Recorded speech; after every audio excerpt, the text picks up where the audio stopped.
नमस्कार दोस्तों, आप सभी का एक बार फिर से स्वागत है हमारे YouTube चैनल पर, जिसका नाम है विद्यारंभ, यानी विद्या ही आधुनिकता का मूल मंत्र होता है।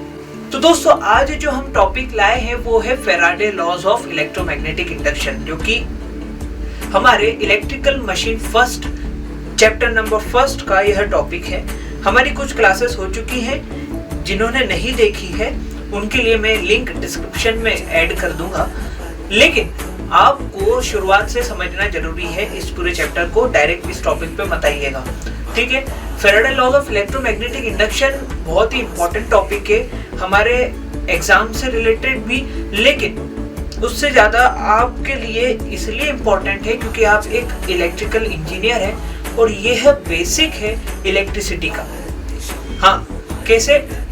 जो आज आपके घरों तक इलेक्ट्रिसिटी प्रोड्यूस होकर यहाँ तक पहुँच पा रही है, आप रात के अंधेरे में भी रोशनी में पढ़ पा रहे हैं, वो इन्हीं के कारण है। वो इसी लॉ के कारण आज हम पढ़ पा रहे हैं और आज हम सारी चीजें कर पा रहे हैं, ठीक है। तो देखते हैं इस लॉ में ऐसा क्या है। तो कुछ हमारे साथ है, कुछ आपको पूरी डिटेल में समझाएगा, ठीक है। मिलते हैं, यानी कि मैं अगली क्लास में मिलूंगा, कुछ आपके साथ है अभी, ओके। चलिए, हेलो दोस्तों, आप सभी का एक बार फिर से मैं स्वागत करता हूँ। मैं हूँ आपका दोस्त कुश। आज हम Faraday laws of electromagnetic induction को जानेंगे, समझेंगे और इसको अच्छे से कंठस्थ करेंगे, ठीक है। तो देखिए क्या है Faraday laws of electromagnetic induction. इसे जानने से पहले हमें चलना होगा उस युग में जब फैराडे ने इसे इन्वेंट किया था। आइए चलिए मेरे साथ।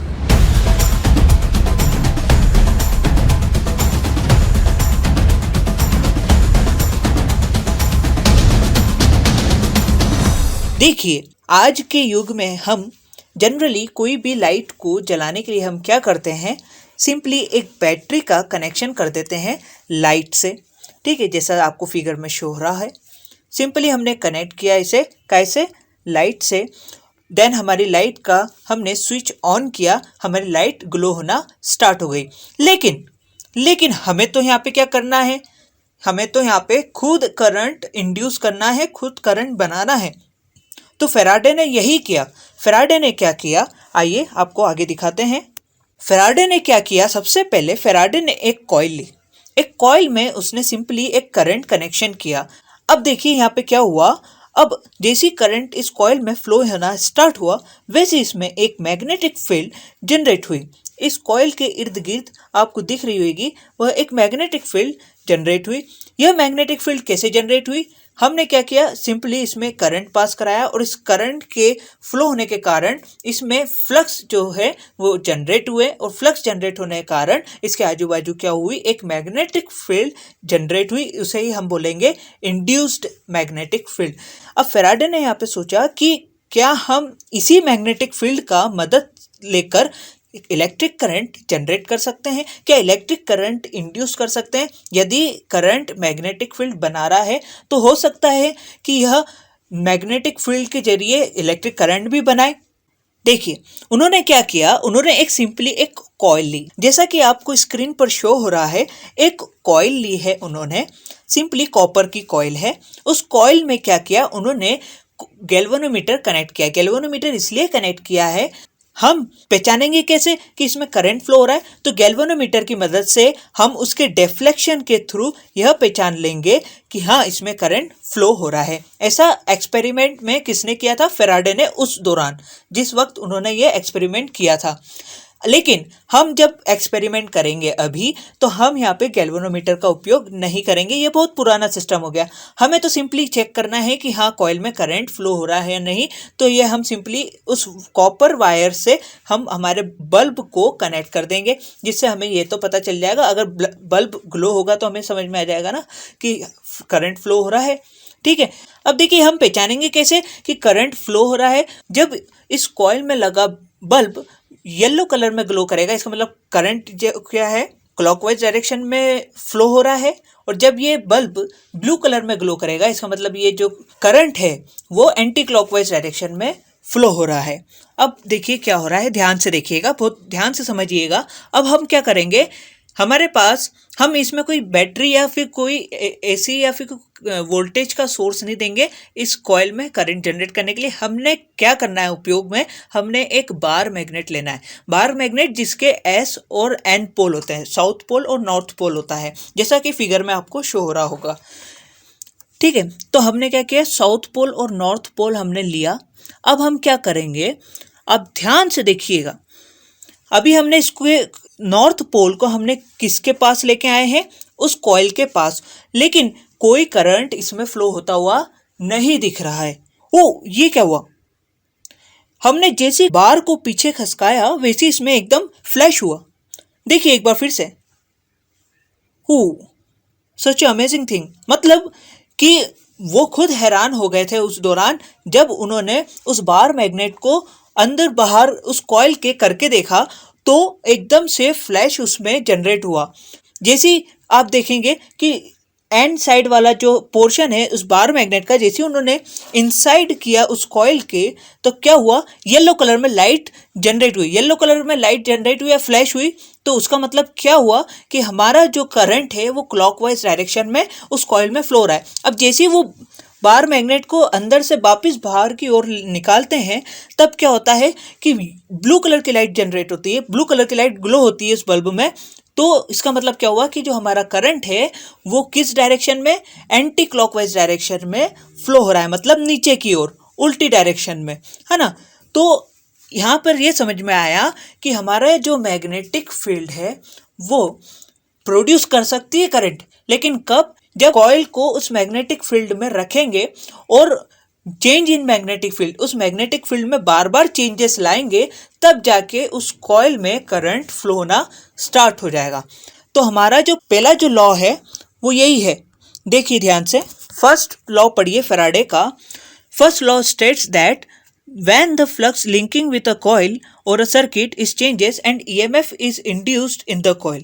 मतलब हमने क्या किया था कि वहाँ पे बार मैग्नेट को हमने अंदर बाहर करा उस कॉइल के, तब हमने देखा कि वहाँ पे फ्लैश हुआ, बल्ब में लाइट जली।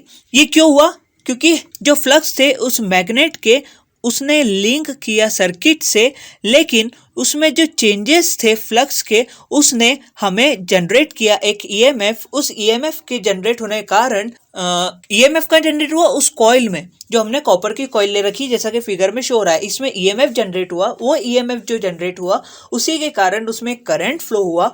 उस करंट के कारण हमारा जो बल्ब है वो ग्लो होना स्टार्ट हुआ था। भले ही वो कुछ सेकंड के लिए हुआ, लेकिन ये एक एक्सपेरिमेंट था। इसलिए हमने पता लगा लिया है कि हाँ, मैग्नेटिक फील्ड के मदद से भी हम करंट इंड्यूस कर सकते हैं किसी भी कॉइल में। ठीक है, तो ध्यान से पढ़िए। This law states that when the flux linking with the coil और a circuit is changes and EMF is induced in the coil or whenever magnetic flux is cut by the conductor and EMF is produced in the coil। तो ये दोनों चीज, यही चीज decide कर रही है कि जो मैग्नेटिक फ्लक्स है किसके, उस बार मैग्नेट से क्या निकल रहे थे, मैग्नेटिक फील्ड बन रही थी उस बार मैग्नेट के कारण। उस बार मैग्नेट में क्या होता है, मैग्नेटिक फ्लक्स होते हैं। उसने क्या किया, वो जो कॉइल है, कॉइल को एज अ कंडक्टर आप समझ सकते हो, उस कॉइल को हम क्या बोल रहे हैं, कंडक्टर। उस कंडक्टर से जैसी फ्लक्स लिंक हुए और उस मैग्नेटिक फ्लक्स में हमने क्या किया, चेंजेस किया। चेंजेस कैसे किया, हमने उसको मोशन में दिया और एकदम मोशन से फटाक से हमने उसको अंदर बाहर किया। तो क्या हुआ, जो मैग्नेटिक फ्लक्स थे वो क्या हुए, उस कॉइल से कट हुए, टकराए। टकराने से क्या हुआ, वहाँ पे एक ईएमएफ प्रोड्यूस हुआ। ठीक है, वो ईएमएफ कहलाता है इलेक्ट्रोमोटिव फोर्स। क्या कहलाता है, इलेक्ट्रोमोटिव फोर्स। उसके कारण हमारे क्या हुई, उसमें एक करंट इंड्यूस्ड हुआ। इसलिए इस करंट को हम बोलते हैं इंड्यूस्ड करंट। इसको क्या बोलते हैं, इंड्यूस्ड करंट। यदि आपसे कहीं पे भी बोला जाए कि there is an induced current, तो आप समझ जाना कि वहाँ पे करंट दिया नहीं जा रहा है, वहाँ पे करंट खुद ब खुद प्रोड्यूस हो रहा है, खुद ब खुद इंड्यूस हो रहा है, इसलिए उसको इंड्यूस करंट बोलते हैं। ठीक है, अब आगे आइए सेकंड लॉ पे आइए। अभी तिल्दी नहीं खत्म हुआ है। सेकंड लॉ ये कहता है कि this law states that the magnitude of EMF induced is directly proportional to the rate of change of flux linkage or to the product of the number of turns and rate of change of flux linking the coil. बहुत simple है। देखिए second law जो है Faraday का, वो हमें ये बताता है कि जो ईएमएफ इंड्यूस्ड हुआ है उसका मैग्नीट्यूड क्या है। ये कैसे पता चलेगा आपको कि कितना ईएमएफ इंड्यूस हुआ, कितना इंड्यूस करंट है उसमें। जो ईएमएफ इंड्यूस होता है वो किसके डायरेक्टली प्रोपोर्शनल होता है, rate of change of flux. Flux के चेंजेस में, फ्लक्स के चेंज मतलब डी फाई, क्या हो गया डी फाई, जैसा स्क्रीन पे आपको शो हो रहा है डी फाई। डी फाई मतलब rate of change of flux linkage, rate of change of flux linkage equals to होता है डी फाई। हम इसको डी यानी डी को हम रिप्रेजेंट करते हैं change in flux, change in flux मतलब डी फाई, शॉर्ट फॉर्म में डी फाई लिखेंगे। और to the product of the number of turns and rate of change of flux linking the coil. और जो प्रोडक्ट है number of turns and the rate of change of flux linking the coil, उसके product के बराबर है। तो हमारा formula क्या आ जाएगा with respect to time, time के रिस्पेक्ट में भी, तो हमारा फॉर्मूला हो जाएगा E equals to N into d phi by d t. और आगे देखिए इसमें क्या दिया है, suppose a coil has N turn and flux through it changes from an initial value of phi1 weber to the final value of phi2 weber in a time t second, then remembering that by flux linkages means the product of number of turn and the flux linked with the coil is induced EMF होगा E equals to N phi2 minus N phi1 upon T weber पर second इसकी unit होगी। ठीक है, अब देखिए क्या होगा, हम यहाँ पर N कॉमन ले लेंगे, N क्या लेंगे हम कॉमन ले लेंगे, तो E equals to N into phi2 minus phi1 by t, क्या बचा n, ऊपर वाली इक्वेशन में से हमने कॉमन ले लिया, तो अब क्या बचा E equals to N phi2 minus phi1 by t volt. Weber पर सेकेंड भी लिख सकते हो और वोल्ट भी लिख सकते हो यूनिट, वेयर N phi1 क्या है इनिशियल फ्लक्स लिंकेज। जो बार मैग्नेट का फ्लक्स था उसको हम किससे रिप्रेजेंट कर रहे हैं N phi1, और यहाँ पे जो N phi2 दिख रहा है, N phi2 इक्वल्स टू क्या है फाइनल फ्लक्स लिंकेज, मतलब वह फ्लक्स जो कि कॉइल में लिंक्ड कर रहा है ना, जो हमारा कंडक्टर है, जो हमारी कॉपर कॉइल हमने जो ली है उससे लिंक्ड कर चुका है। Putting the above expression in its differential form, differential form मतलब देखिए जो मैंने आपको ऊपर बताया E equals to N d phi by d t, है ना, तो डिफरेंशियल फॉर्म में लेने से हमें क्या हुआ कि चेंज इन फ्लक्स हम इससे बता रहे हैं, number of turns into change in flux upon change in time. तो हमारा जो E जो फाइनल इक्वेशन है ये फैराडे की, वो ये है E equals to N d phi by d t in volts. तो दोस्तों मुझे लगता है आपको बहुत अच्छे से समझ में आ गया होगा।